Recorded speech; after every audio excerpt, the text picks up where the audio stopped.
for coming today. My name is Kevin Chang. I'm the Executive Director of Kua'aina Ulu'awamo.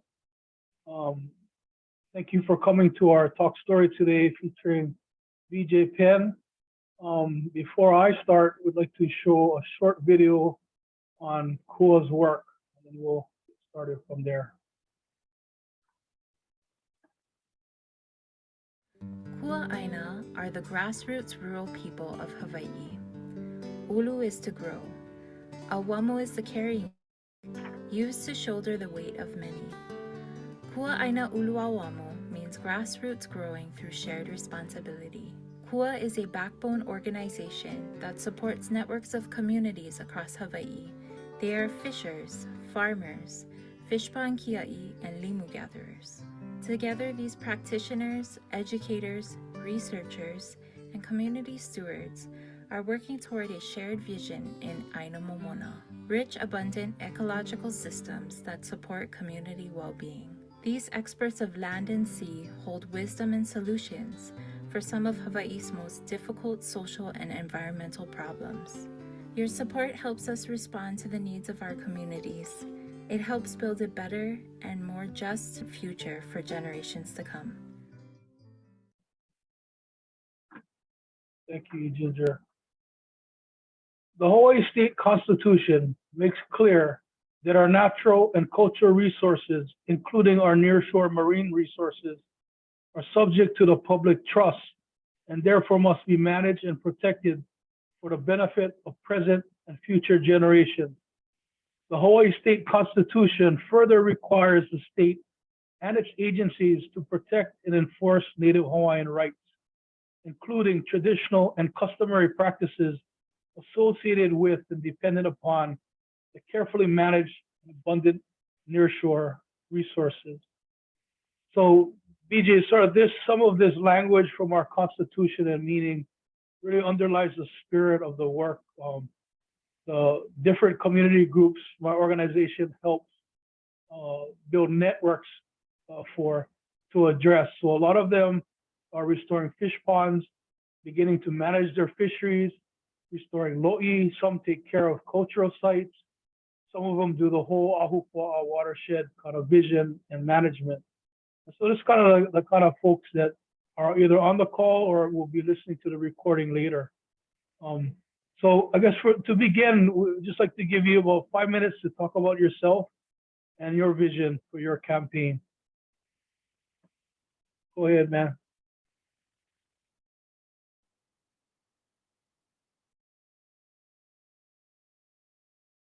I was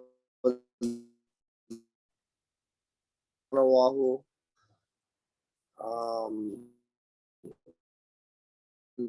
My mom does to Hilo, and I grew up in Wailuku. You're clipping for some reason. Yeah, I'm gonna have to try again. What about now? Can you hear me? Yeah. Okay. I was born in Oahu. I grew up on the Big Island. I went to Hilo High School. I grew up some typical in the like Kilaha and down in that area. Kid, I ended up getting into boxing, having a professional career as a professional athlete, and I came home and I was just raising my kids, just growing up over here, going out to hanging out, and then the pandemic came, saw everything happening and the different things that was going on. A lot of small businesses were getting in trouble. A lot of into this. I'm not into politics. I'm not a politician. I'm not into, I don't call people and talk. Thing that happened, it ended up becoming very, and I saw what was going on. I know how powerful it would not be an easy battle, but I want to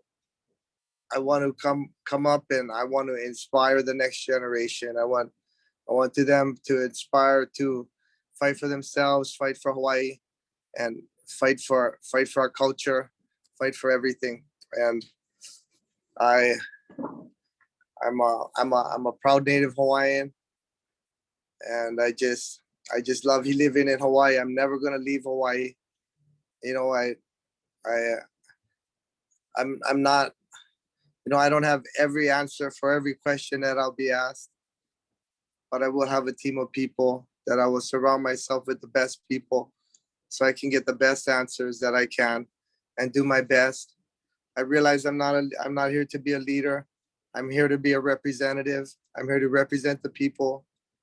And, I like to just joke around and say, my ears look like this from listening to everybody. And I believe, with a lot of the different problems we have, I believe it's corruption. And I believe that we have a lot of people who have been working and trying to fix these different problems like homelessness and houselessness and all these different things. And I believe they're just not being supported. We're not supporting the right people. So I just want to come out, and I know it's an uphill battle. I know I got a tough road ahead of me, but my mind will never change into what I want to accomplish and what I want to get done. And I always say I couldn't have my kids or anybody else's kids saying, "Uncle, you fought in the cage for 20 years, but you never fight for us for this," and I'm here and I want to make a difference. And I'm here behind everybody. Thank you, BJ.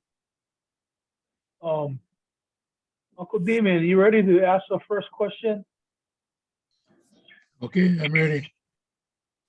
Hey, aloha, BJ. Aloha, bro. Damien Kenison from Hoʻokena, the other side of the island from you. Okay. We've been trying hard, struggling like Miloliʻi to protect our ia, our fish, and our fishing culture. And for Hoʻokena, we're trying to protect our Opelo canoe fishing culture. When you get elected, what will be your administration's top priorities regarding marine resource conservation? I definitely want to put the right people involved in DLNR and the management of the different lands. I believe it's very important to go to you guys, and we need people from the land. We need our people in these departments. We need our people protecting our resources. And I definitely realize when it comes to Miloliʻi, I have to come down and I have to talk to you guys about what's going on over there. And I'm here to listen to the people for sure. And I believe we're not managing the game properly on the land and on the sea. That should be our resources for our people to eat. And I'm all behind getting behind the people and seeing whatever anybody wants to do. Thank you, BJ. Mahalo. Uʻi, you want to ask your question? Yep, absolutely. Aloha, BJ. Mahalo nui for being here Aloha. with us this afternoon. I'm Uʻilani Naipo. I'm a lineal descendant of Miloliʻi, South Kona, here on Hawaii Island. And the second question we have for you speaks to not only my personal experience, but the personal experience for my whole community, the community of Miloliʻi. And so just last week, the governor came and signed to promulgate the rules for Miloliʻi community-based subsistence fishing area. Since 1994, given the language and authority to DLNR to designate CBSFAs, today we only have 2. So you go from 1994 to just last week before we got our rules promulgated. Hāʻena was the only one. And so it should not take nearly 30 years. So for nearly 3 decades now, communities like Miloliʻi, like Moʻomomi, like Kipahulu, like Hāʻena, we have all worked with the government agencies to come up with collaborative solutions to natural resource management that are consistent with Native Hawaiian practices. Our customary and traditional subsistence practices are recognized in our Constitution.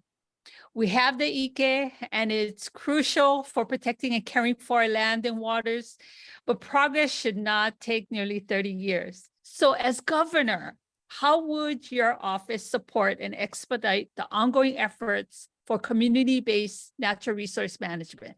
How will you remove the barriers for such progress to occur? And how would your office encourage other communities like Moʻomomi, like Kipahulu, like Hāʻena, and like Miloliʻi to pursue place-based collaborative approaches to natural resource management? Yes, I definitely would stand behind the Native Hawaiians when it comes to managing the land. I know I see all the different type of things with all these green different just malama the ʻāina and aloha the ʻāina like the Native Hawaiians would. So I'm 100% behind, and I would definitely be interested in things you said.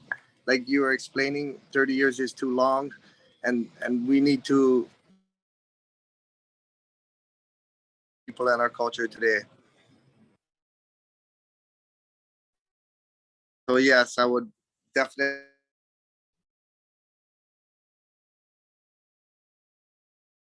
Hey, BJ, I wonder On if these BJ, I wonder if you turn your camera off, the sound might get better. You started to clip again.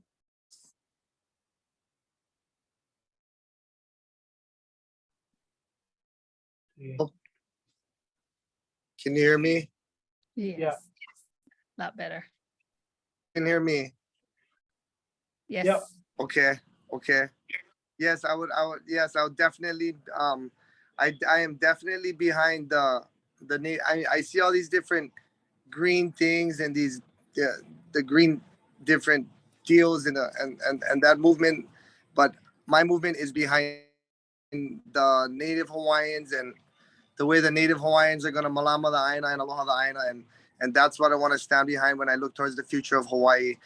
That's what I believe in, and I will definitely, like you said, Miloliʻi, every day I meet somebody that has a problem that I know nothing about, right? And I have to talk to the people, Miloliʻi, and just like, and just like know what needs to be done there. You guys are the people on go there and talk to you and talk to you about what needs to be.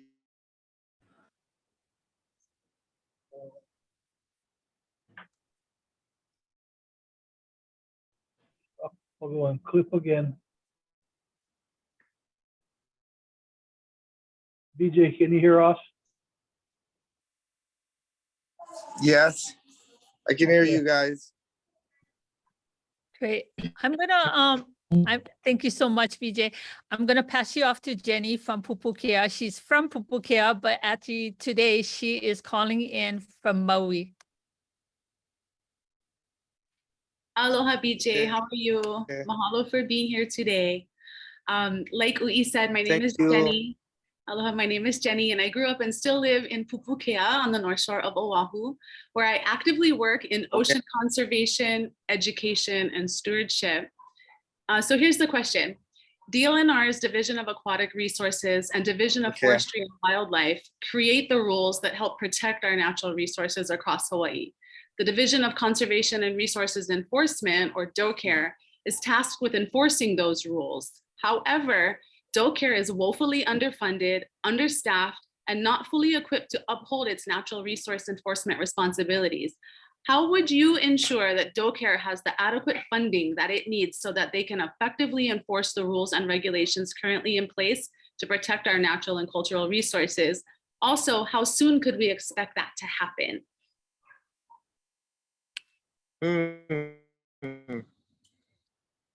Don't care, you know, all of these, you know what? I do have to say that there's a lot of questions here that that I need more help on, that I need a team of people to help me with. And all of these things, I need to, before I overcommit on anything, I need to go in there and I need to look at everything. You know, I'm 100% behind the Native Hawaiians. I'm 100% behind the people of Hawaii. I know it's all of the same stuff where the community knows what to do, whether it's the community of Waipio Valley, Papaiko, Miloliʻi. But as far as don't care, you know, I'm gonna have to look into something like that. I'm gonna have to look into where we're gonna get the funds on something like that, and I'm gonna have to give you a proper answer. I'm not gonna rush into anything and you know, overcommit on anything. Awesome. Thank you for that, BJ. I appreciate that. I'm going to pass over to Uncle Press from Kauai for the next question.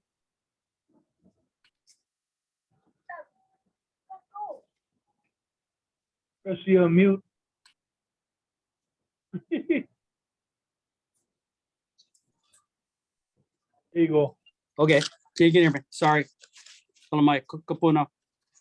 Hello, my Mr. Penn. My name is Presley Wann. I currently am the president for Hui Makaina na o Makana of Hāʻena, Kauai. I am also a lineal descendant of Hāʻena, Kalalau, and even Nihoa Island. This is my question. We have seen the damage tourism does and is doing to our communities and qualities of our lives. We understand its huge importance to the economy, but exactly how would you and your administration change how tourism is managed? Also, help us understand what destination management approach is, and how would you like to balance catering to visitors while being mindful of the needs of the communities and the stresses on our natural environments? Yeah, I believe we definitely have to go case by case on a lot of the tourist stuff. You know, if it's being over touristed like in Oahu, I definitely believe we do have to make a smaller footprint and have, you know, more exclusive. I mean, less tourists, pay more money. But on the other hand, you look at some place like Hoʻokena town. You look at these outer islands. You look at some place like Waipio Valley. Waipio Valley's road has been shut down because it's been undermined. And because Waipio Valley's road has been shut down, there's no flock of tourism to Waipio Valley. So this extremely hurts the town of Hoʻokena, hurts all the people of Hoʻokena, hurts the Portuguese, hurts the Native Hawaiians, hurts the Japanese, hurts everybody. So we do have to look, and we really have to think about what movements we're gonna do, because, you know, people from Hoʻokena, we don't want to see a town like Hoʻokena disappear. That's not the kind of thing we're looking for. We got to keep everybody up, and we gotta manage everything properly. They know that the key is the word manage, and we have to see what's going on. So, you know, an outer island like Big Island, we have little towns all around, and we have to make sure that we have people stopping inside the shops and little jobs for the locals and all those things, because the sugarcane industry is not here anymore. So we just have to look. What we do, we have to diversify. It's a fact, we have to diversify. We have to have our food sustainability. We need all of our farming jobs, you know. We have to figure out for the future for our children, you know. A lot of our children they're geniuses, and they belong in places like the tech world and the crypto world, and all this stuff. You know, Hawaiians are just such a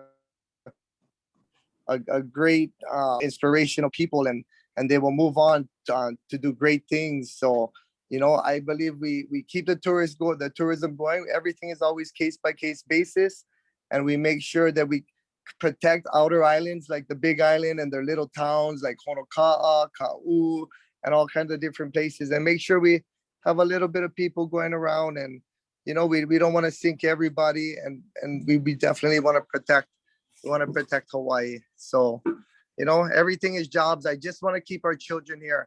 I can't. Our biggest export is our children leaving to the mainland for jobs to go work other places, and the whole key is just I want to keep all of our children here. Mahalo. Thank you. Hey, BJ, I know you got maybe 5 more minutes. Uncle Mac asked the last question, and then if you got to run, you just let us know, okay? Okay. Go ahead, Uncle. Stay on mute, stay yet. Unmute. Okay, how's it, BJ? How's it, Uncle? Okay. How's it? Okay, you know, I live here all my life. I fish all my life, and I'm really concerned about some other people's actions that kind of not consistent with how I was brought up, or how most of us was brought up, in a point of sense. So, as gatherers, we as Kanaka sometimes feel entitled, where boundaries and limits don't include us. For some of us, we feel Hawaiian rights allow us to gather without limitations. As governor, what would you do to ensure that we understand how limitations and boundaries are important to sustain our natural resources for generations? Yes, my one of the reasons that I want to run for governor is because I want to protect the resources of Hawaii, and I don't want to protect them just for 100 years, 200 years. We got to protect them forever, and we need all of our resources, and we need the Native Hawaiians here. Might as well not call the place Hawaii if no more Native Hawaiians here. And I just, everything, I 100% behind us. I 100% behind the natives. I love our culture, and I love everything about us, and we need to keep it open, that we need to keep our gathering rights open. We need to keep everything open. And a lot of this stuff it's in the Hawaiian Constitution, like Olelo Hawaii should be in the public school systems and all of this stuff, and they just not operating it, and they just not making it happen. And I'm going to step forward, and I'm going to go and look, and I'm just going to start doing it. I'm 100% behind this. I'm 100% behind putting Olelo Hawaii into the public school system, and it's the law. It's supposed to be there. All of these things, I'm 100% behind this, and I can't wait. I can't wait to enact these things. Mahalo. Thank you, Uncle. Thank you, BJ. How's your flight status looking? Yeah. I was just about to head up right now. Okay. Well, Okay. we're honored. We appreciate that you took the time. We'll send you guys this recording as soon as it's ready, and had some technical sound stuff, but I think we got a lot of what you had to say. So mahalo. Okay, and I just want to thank you guys, and what I got to learn today from a lot of the questions you guys have asked today. You guys taught me a lot, and you guys taught me a lot about some other things that I'm gonna look into. So I thank you guys very much, and thank you it's great to talk to the Hawaiian community today. Safe travels, BJ. Take care, you guys. Aloha. Thank you. Aloha. Bye. Oyo. Oyo.